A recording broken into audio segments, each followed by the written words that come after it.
Hello, and welcome back to Logan's Voice, a podcast where we speak boldly about the opioid crisis, about the lives we've lost, and the hope we still carry. I'm Doug Ballinger. I'm Logan's dad, and I will not be silent. Today's episode is titled Decline Doesn't Mean Defeat, and I want to start by acknowledging something that doesn't happen very often. We have a sliver of good news. After years of rising death tolls and heartbreak, the latest data shows that the number of overdose deaths in the United States is finally going down. In fact, for the first time in years, we saw a significant drop. Nearly 27% fewer lives lost in 2024 than in 2023. Experts say that decline began in October of 24, and for families and communities like mine, that's a milestone worth celebrating. But here's the truth, and I need you to hear this. We are not done. This epidemic isn't over. The crisis hasn't been solved. And for those of us who've buried our children, our siblings, our spouses, our grief doesn't get lighter just because the numbers look better. If anything, it reminds us of how high the mountain still is. It reminds us of the people we couldn't save in time. Logan was one of those people. He was 32 years old. He was my son. He was a grandson, a nephew, a friend. He was smart, creative, funny, and full of life. But he was also struggling with substance use disorder like so many others. And like far too many, he was poisoned by a drug supply laced with fentanyl. Logan didn't overdose in the way most people imagine. He was poisoned. He didn't want to die. He never got a second chance. And that's why this podcast exists, because his voice was taken and now I speak for him. In today's episode, we're going to talk about what these declining numbers really mean and what they don't mean. We'll look at the stats, the progress, and the dangers of becoming complacent. Because decline is not defeat. Not yet. Not until every person who wants help can get it. Not until the drug supply is safe. Not until parents stop getting that call in the middle of the night. We're going to celebrate the hope, but we're also going to stay in the fight. Let's get into it. Let's talk about the numbers. In a world where headlines so often bring heartbreak, this one stopped me in my tracks. Overdose deaths in the United States are finally falling. According to the CDC's most recent data, the number of fatal drug overdoses dropped by nearly 27% in 2024 compared to the previous year. That's tens of thousands of lives saved. Real people with names and families and futures. And that's something to celebrate. The turning point began in October of 2024. That's when the death rate from synthetic opioids, especially fentanyl, began its downward trend after years of steady increases. By the end of 2024, the U.S. had reported around 80,000 overdose deaths. Still an unbearable number, but far better than the nearly 110,000 deaths the year before. And across the country, we saw signs of real progress. Maryland saw a 29% drop in fatal overdoses. Austin, Texas reported a 36% decrease in fentanyl-related deaths, thanks to targeted local efforts like naloxone distribution, peer support, and public education. Some of the steepest declines happened in South Texas border communities, where overdose deaths fell by over 50%. A result of expanded access to life-saving medications and aggressive harm reduction strategies. And for the first time in years, multiple states reported back-to-back quarters with reduced overdose fatalities. That tells us this isn't just a fluke, it's a real shift, something we've been working toward for so long. It's the result of tireless effort by people on the ground. Harm reduction teams handing out naloxone and fentanyl test strips, recovery coaches building trust with those who use, family members turning grief into advocacy, and communities fighting for policy changes and public education. These numbers are more than statistics. They're proof that what we're doing is working, that progress is possible. It's a moment to breathe, to reflect, and to feel a little hope. But here's the caution: numbers don't tell the whole story, because every community that saw a drop, there are small cities and rural areas in crisis. There are still families planning funerals. There are still thousands of people out there using drugs from a poisoned supply, and often unknowingly, and often without a safety net. We can't let ourselves believe the storm is past just because the wind has calmed. The waves are still crashing in other places. And we're going to talk about that next. We just talked about the numbers, and yes, they're better, but we have to be real about what they don't show.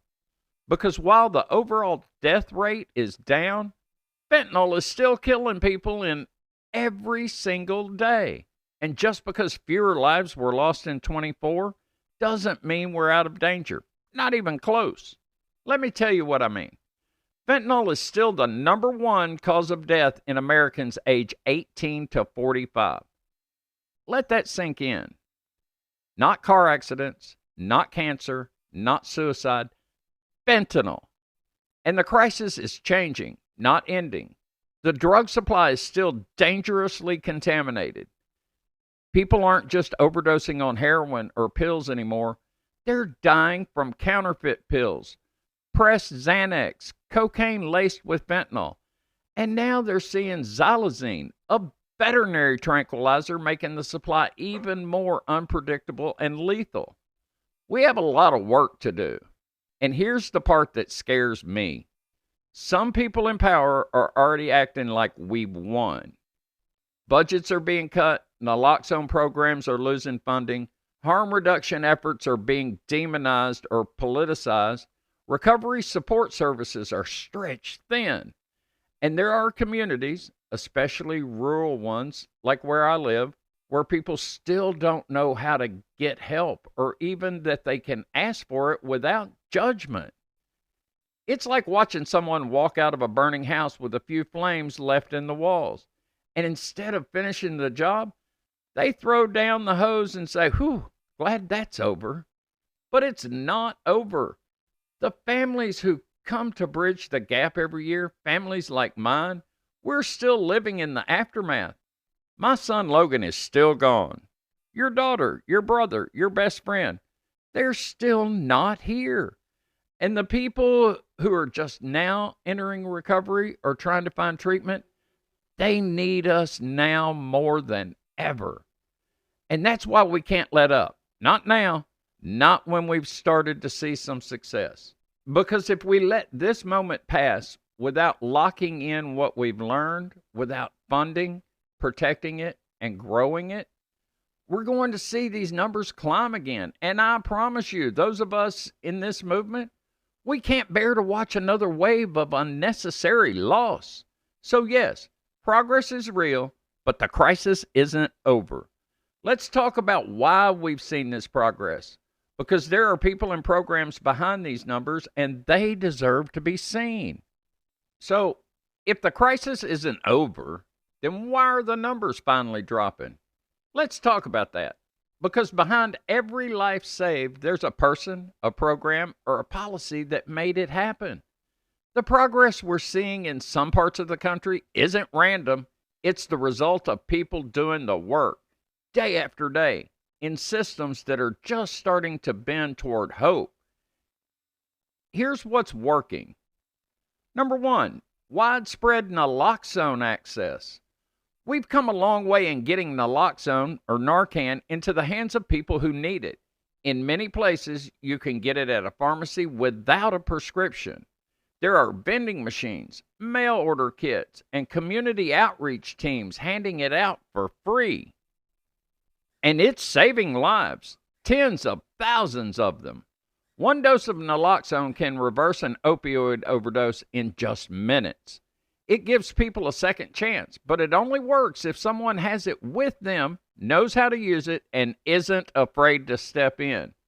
In places like Laredo, Texas, where naloxone saturation is high, overdose deaths dropped by over 50% in 2024. That's not an accident. That's public health in action. Number two is fentanyl test strips and harm reduction tools. A few years ago, fentanyl test strips were considered controversial. Today, they're one of the simplest tools we have to prevent death. If someone is using, they can test their supply, whether it's a pill, powder, or something else, and make safer choices. Are test strips a cure? No, but they're a bridge, a moment of pause, a chance to stay alive long enough to find another path. That's the heart of harm reduction. Meet people where they are. Help them survive today so they have a shot at tomorrow. Number three is peer support and community outreach. Another major factor, people with lived experience stepping up and leading the way. I've seen it firsthand. Peer recovery coaches who've been through addiction themselves are now out in the community talking to folks who are still struggling. They're earning trust, offering resources, and walking with people through detox, treatment, relapse, and recovery. We're seeing success stories in places like Austin, Maryland, and parts of California where peer-based programs are fully funded and integrated into the health systems. When someone hears, I've been where you are and I'm still here, that kind of connection can change everything. And number four are innovative local programs. There are also pilot programs popping up that are doing exactly what needs to be done. Harm reduction vending machines with Narcan and test strips, mobile clinics that bring care directly to high-risk neighborhoods, school-based education programs that tell the truth about fentanyl and pills. These aren't luxury programs, they're lifelines. And what all of these approaches have in common is that they're rooted in compassion, evidence, and dignity. They aren't about punishment, they're about prevention. They're about saving lives without judgment. And this brings me to something personal, because it's easy to talk about programs and stats, but every time we mention a life saved, I think about Logan. I think about what might have been different if the people, the tools, and the awareness we have now had existed 5 years ago. Would Logan still be here? Would he have had that one last chance? That's why I talk about this stuff. That's why I fight. Because every life saved in 2024, I know we lost one in 2020 who could have been saved too. This progress matters, but it only matters if we protect it, grow it, and make sure it reaches every zip code in America. Next, we're going to talk about what happens when we let our guard down and why staying loud, active, and involved is more critical now than ever. So we've talked about the numbers, the warning signs, and what's actually working. Now let's talk about the why. Why we keep showing up. Why we keep fighting. Because for me, and for so many of you listening, this isn't just about policy or statistics. It's about people. It's about Logan. It's about your loved one. It's about everyone we've lost and everyone still struggling to make it out alive. Every year, we gather for Bridge the Gap, our annual awareness event along the Arkansas River in downtown North Little Rock. It's a day filled with heartbreak and hope. We line the walkways with banners, photos, memorials, and messages. We listen to stories of survival, of recovery, of unimaginable loss. And through it all, we stand together. And what I love most about that day, it's not just a memorial, it's a celebration of life. Because while we grieve the ones we lost, we also lift up the ones who are still here. We celebrate the people in recovery who are doing the hard work, holy work of rebuilding their lives. We honor the moms and dads, the counselors, and the peer coaches, the nurses and outreach workers who are showing up every day to make sure someone else's child gets another chance. You see, this movement isn't just fueled by grief, it's powered by purpose. We crack our purple glow sticks for the people we love. We carry signs with names that should still be here. We hug strangers who understand what no one else can. And we remind the world that these lives mattered. Logan mattered. Your child mattered. Your best friend, your parent, your partner, they all mattered. And for every person in recovery today, whether they're on day 1 or year 10, we see you. We believe in you, and we are rooting for you with everything we've got, because recovery is possible. Lives can be rebuilt. But we need community, we need compassion, and we need to keep showing up. At Bridge the Gap, we do all of that. We bridge the gap between grief and purpose, between silence and action, between despair and hope. So even as the headlines say things are getting better, we know better than to stop now, because the people doing the work, the people living recovery, the families still holding vigil, the advocates screaming into the void, they know this work is far from done. But it's working, and that's reason enough to keep going. So here we are at the end of an episode filled with facts, stories, and reminders. We've talked about the drop in overdose deaths. We've talked about what's working, and we've talked about why this crisis is far from over. Now I want to talk to you, the person listening, because you're not just a listener. You're part of this fight now. Maybe you've lost someone like I did. Maybe you're in recovery yourself. Maybe you work in healthcare or harm reduction or education. Or maybe you're just waking up to this crisis and wondering, what can I do? So let me tell you what you can do today, tomorrow, and every day moving forward. Carry naloxone. Learn how to use it. If you don't already carry naloxone, get some. Right now, in many states, you can walk into a pharmacy and get it without a prescription. Naloxone saves lives, period. You never know when you might be the person standing between someone's overdose and a second chance. I've heard stories of parents reviving their kids, of strangers saving lives in parking lots. You could be that difference. Talk about it. Break the silence. Stigma thrives in silence. Addiction, grief, and recovery all become heavier when no one talks about them. So start talking. Say your loved one's name. Tell their story. Share this episode. Post about naloxone. Tell your church, your workplace, your school that the issue matters to you. And when someone opens up to you about their struggle, don't turn away. Be someone's safe space. And support harm reduction and recovery organizations. Find out who's doing the real work in your community and support them. That might mean donating, volunteering, attending events, or just amplifying their message. Organizations like Hope Movement Coalition, mobile crisis teams, recovery homes, and peer-led support groups, they're the lifeblood of this movement, and they need your help to survive and grow.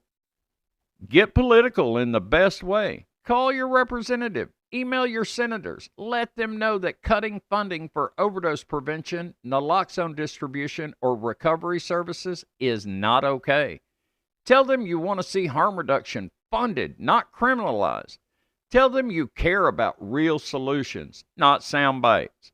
If we don't make noise, they'll assume we're fine, and we're not. And honor the lost. Celebrate the living. Keep showing up. Come to Bridge the Gap. Share stories. Say their names. Let's create a world where every person who struggles with substance use has a path to recovery, and every grieving family has a place to land. Logan didn't get that chance, but maybe your voice can help someone else find theirs. If you take nothing else from this episode, let it be this. We're making progress, but progress is not the same as victory. The numbers are better, but the grief is still very real. The poison is still out there, and the system is still broken in too many places. So let's not stop. Let's keep going. Let's speak up, show up, and love each other through this, because every life is worth saving. Every story deserves to be told. And every voice, especially those that have been silenced, deserves to be heard. I am Doug Ballinger. I am Logan's voice. I am Logan's dad. And I will not be silent.